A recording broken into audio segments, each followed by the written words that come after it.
नमस्कार। प्रस्तुत है आज का चिंतन।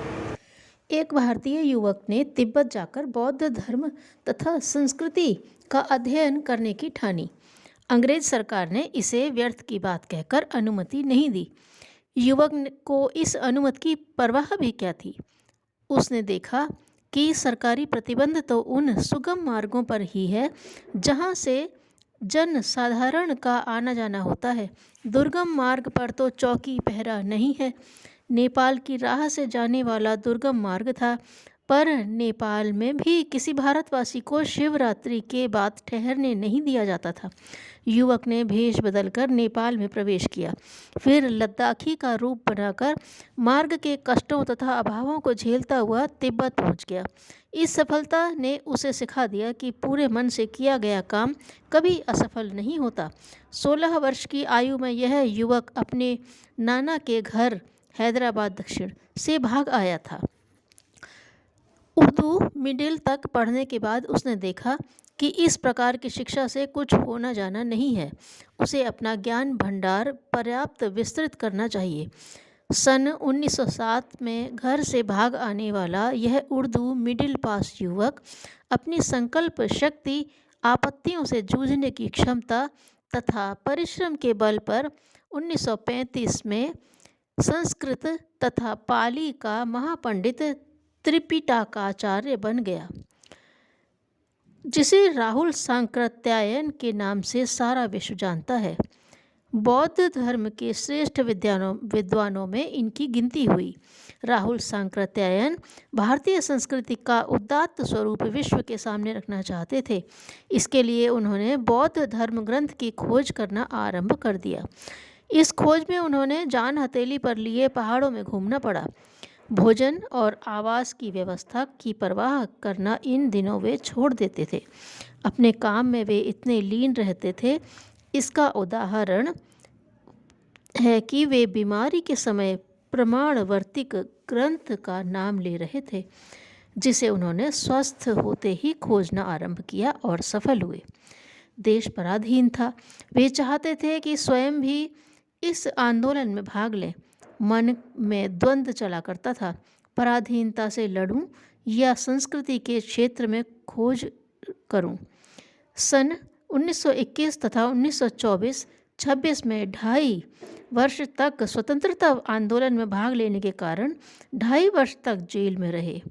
इसके बाद उन्होंने अपना क्षेत्र धर्म और संस्कृति के लुप्त प्रायः ग्रंथों का पुनरुद्धार करना ही चुन लिया।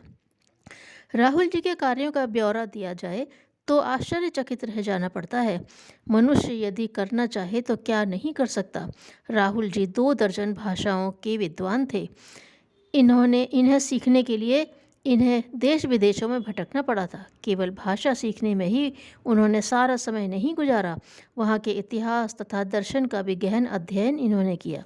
सैकड़ों पुस्तकों के लेखन के साथ साथ कितने ही ग्रंथों की खोज भी चलती रही। अध्यापन का क्रम भी अनवरत चलता रहा।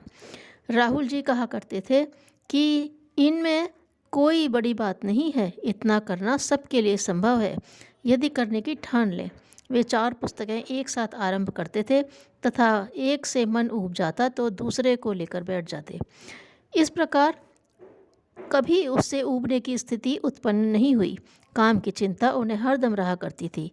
वे कहा करते थे, आदमी को आयु देते समय प्रकृति कंजूसी करती है। मुझे काम जितना करना है उसके अनुपात में आयु बहुत कम मिली है। उनके इस कथन से स्पष्ट हो जाता है कि समय का कितना अमूल्य होता है। एक एक क्षण का सदुपयोग करना वे जान चुके थे। प्रातःकाल 4 बजे उठने के बाद रात्रि के 12 बजे तक उनका काम चलता ही रहता था। दिन भर के कार्यक्रमों का विभाजन वे इस प्रकार से करते थे कि ऊब न जाएं। विभिन्नता का समावेश करके उन्होंने सरसता उत्पन्न कर ली थी। दोपहर में थोड़ा विश्राम करने के अतिरिक्त कभी वे सुस्ताते नहीं थे। यह क्रम 1 वर्ष 2 वर्ष तक नहीं, पूरे 40 वर्ष तक चला। किसी विश्वविद्यालय में वे पढ़े नहीं, न कोई डिग्री उनके पास थी। ज्ञानार्जन के लिए वे विश्वविद्यालयों की इन डिग्रियों को महत्वहीन मानते थे। सच्ची प्रतिभा वह होती है जिसे बिना किसी अलंकरण के स्वीकार किया जाए। इन्हें श्रीलंका के केलनिया विश्वविद्यालय में बौद्ध धर्म तथा संस्कृति विभाग का डीन बनाया। इतनी भाषाएं जानते हुए भी वे प्रायः संस्कृत तथा हिंदी में ही लिखा करते थे। श्रीलंका में इनके व्याख्यानों का सिंहली में अनुवाद करके छात्रों को पढ़ाया जाता था। इनसे सिंहली में पढ़ाने का आग्रह भी छात्रों ने दबी जबान से किया, क्योंकि ये सिंहली के भी ज्ञाता थे।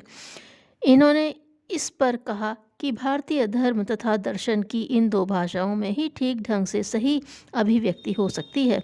यही कारण है कि सभी पुस्तकें हिंदी तथा संस्कृत में ही लिखी थीं।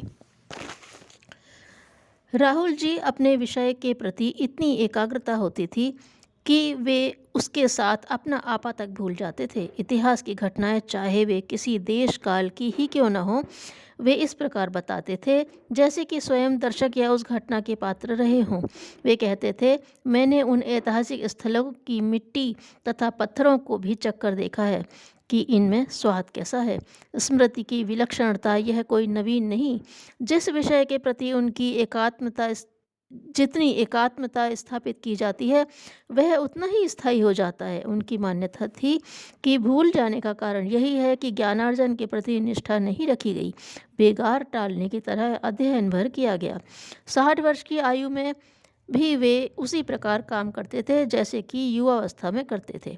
मधुमेह के मरीज होने के कारण शक्ति क्षीण भले ही हो गई थी, पर वे मनोबल के सहारे अपने शेष काम को पूरी लगन से किया करते थे। हाथ कांपने लगता था तो उन्होंने टाइप का सहारा लिया। हाथ कांपने की असमर्थता को भी उन्होंने अपने लिए हितकर माना और कहा कि टाइपराइटर से एक साथ कई प्रतियां सुपाठ्य निकल जाने से श्रम की बचत होने लगी है। निराशा में भी वे जो आशावान बने रहते हैं, वे ही सचमुच अपना जीवन सार्थक कर जाते हैं।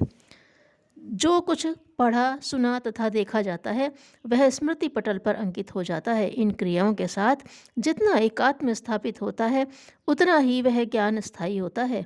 राहुल जी इस तथ्य को जानते थे। अपने स्मृति कोश का विस्तार उन्होंने इस सीमा तक किया था कि वे जहाँ कहीं भी होते थे, कुछ न कुछ लिख सकते थे।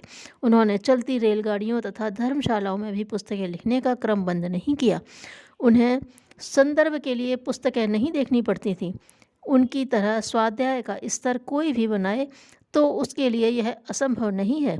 मनुष्य का मस्तिष्क यंत्र इतना सूक्ष्म है कि वह पूर्ण रूप से राहुल जी की तरह सक्रिय बनाया जाए तो जीवन में बहुत कुछ किया जा सकता है। उनके अपने ज्ञान पर उन्हें गर्व नहीं था। सबके साथ वे एक साधारण व्यक्ति की सरलता के साथ मिलते थे। आयु में जो कोई छोटा हो अथवा बड़ा, सबके लिए वे राहुल जी कहते थे।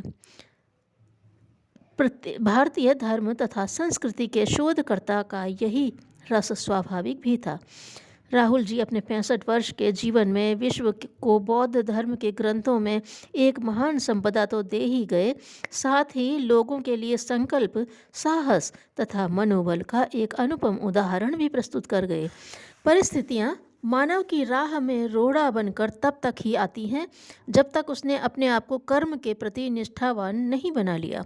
राहुल सांकृत्यायन के रूप में संकल्प, साहस, परिश्रम तथा दृढ़ निष्ठा की वो जो विजय परिस्थितियों पर हुई, वह सामान्य जनमानस को सदा महत्वपूर्ण कार्य करने के लिए जीवन अर्पित करने की प्रेरणा देती रहेगी।